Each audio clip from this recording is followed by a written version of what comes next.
Satu dirham riba lebih berat daripada 36 kali berzina. Lebih berat daripada 36 kali berzina. Dan kita seakan-akan subhanallah sudah kena dengan hadis baginda Nabi SAW, akan tiba satu zaman nanti di mana tidak ada satupun umatku yang bisa luput dari riba. Masalah riba misalnya. Bukankah sekarang teman-teman sekalian sampai pada tingkat apapun dicicil dan berbunga? Bukankah orang kalau mau beli baju, orang kalau mau beli elektronik, orang kalau mau beli kendaraan, orang kalau mau beli rumah, semuanya dihubungkan dengan masalah riba. Dan ini berbahaya sekali. Riba ini bukan hanya sekedar sesuatu dosa yang seperti zina yang dasarnya besar misalnya. Tapi apa kata Nabi SAW dalam hadis yang sahih riwayat Imam Ahmad? Satu dirham riba lebih berat daripada 36 kali berzina. Bayangkan kalau kita berzina, naudzubillah, sekali, sudah berat hukumannya. Sudah cukup Allah datangkan penyakit kelamin untuk dia sebenarnya. Sudah cukup Allah akan coba dengan bangkrutnya usahanya, ribut dengan istrinya dan suaminya, anaknya jadi sakit dan beragam macam cobaan akan datang. Bagaimana kalau seandainya 36 kali berzina? Padahal satu dirham, 1.000 rupiah riba. Baik teman-teman sekarang masih pakai kartu kredit sekarang, memaksakan diri untuk pakai. Apa itu? Dipaksakan untuk menyicil sesuatu. 0% kok Ustaz? Baik 0%. Taib, kalau seandainya Anda terlambat satu hari saja, bukankah kena bunga 50 rupiah? 50 ribu rupiah? 50 ribu bisa saya jangkau, gaji saya 3 juta. Benar, tapi 50 ribu rupiah kalau kita hubungkan dengan hadis tadi lebih berat daripada 36 kali berzina. Untuk apa? Kenapa harus paksakan diri melampaui kapasitas? Kenapa kalau tetap pakai kendaraan yang lama dulu sampai dikumpulkan dana supaya kita bisa membeli yang cash? Kenapa kita tidak sabar teman-teman sekalian? Toh perangkat di tubuh kita masih aman, matanya masih sehat, telinganya masih sehat, kulitnya masih bagus, kakinya masih bagus. Kenapa harus paksakan diri? Sementara memang riba, sebagaimana tadi qari kita membaca ayat Al-Quran yang luar biasa. Allah mengatakan, ya ayyuhalladzina amanu la ta'kulur riba adha'afan mudha'afah. Hai orang-orang yang beriman, jangan kalian makan riba bertumpuk-tumpuk, berulang-ulang. Apa makna kalimat ini? Kata sebagian ulama tafsir, yang dimaksud adalah riba itu akan selalu mengikat seseorang, tidak bisa lepas. Makanya setiap cicilannya berjalan berapa bulan ditawarkan lagi yang lain, digoda lagi sama syaitan dengan yang lain. Minimal harus ada yang nyantol. Dan satu dirham riba lebih berat daripada berzina. 36 kali berzina.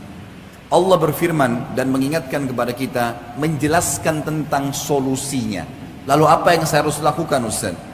Jawabannya Allah yang berfirman dan kekal sampai hari kiamat ditelawakan. Surah Al-Baqarah 276. Dan bagi teman-teman yang masih terikat dengan riba, baca Al-Baqarah 2 ayat ini, 275 sama 276. Tapi saksi bahasan di sini 276-nya. Kata Allah Subhanahu wa taala, "A'udzubillahi minasyaitonir rajim, yamhaqullahu riba wa yurbis shadaqat."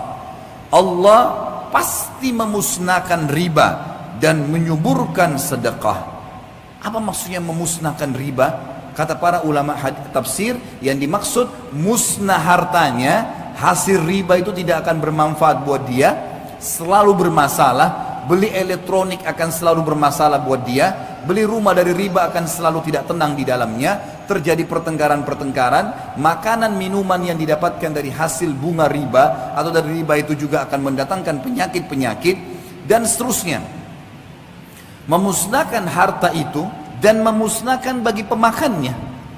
Sesuai dengan hadis Nabi SAW, Allah melaknat pelaku riba, penulisnya, saksinya, semua kena. Maka harus hati-hati. Dan Allah menyuburkan sedekah. Bagaimana mempertemukan teman-teman sekalian antara riba dengan sedekah? Bagaimana kita mempertemukan antara riba yang orang transaksi jual beli bertambah berbunga dengan sedekah? Sedekah seakan-akan kita tidak dapat apa-apa. Para ulama tafsir mengatakan yang dimaksud adalah kalau seseorang mau diluaskan rezekinya dan dia tidak akan perlu bergantung pada riba dan hutang, maka dia harus rajin bersedekah. Makin besar dia keluarkan sedekah, maka minimal balasannya 10 kali lipat. Sebagaimana Allah berfirman dalam Al-Quran, dan kita sebagai orang beriman yakin dengan firman Allah. A'udzubillahi minasyaitonirrajim. Faman ya'mal minas salihati. Maaf, ayatnya adalah man ja'a bil hasanati falahu asyru adhafiha. Al-ayat.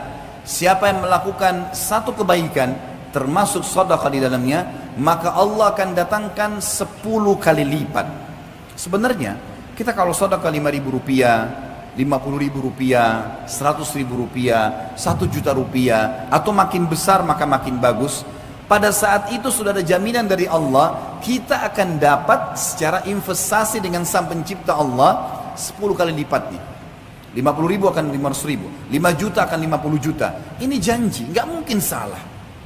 Allah nggak mungkin salah. Innallaha la yukhliful mi'ad. Allah nggak akan pungkiri janjinya. Wa man asdaqu minallahi qila. Dan siapa yang lebih jujur daripada Allah dalam perkataan? Nggak ada yang salah. Bahkan ada hadis Bukhari, hadis qudsi, Allah berfirman, Nabi SAW mengatakan, Allah berfirman, seluruh amal ibadah anak Adam ditentukan kadar pahalanya 10 sampai 700 kali lipat. Orang yang rajin sedekah mustahil miskin dan mustahil akan membuka pintu utang, otomatis akan selamat dari riba.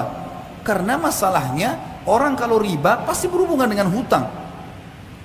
Dan ini akan berbahaya, memusnahkan hartanya, memusnahkan dirinya.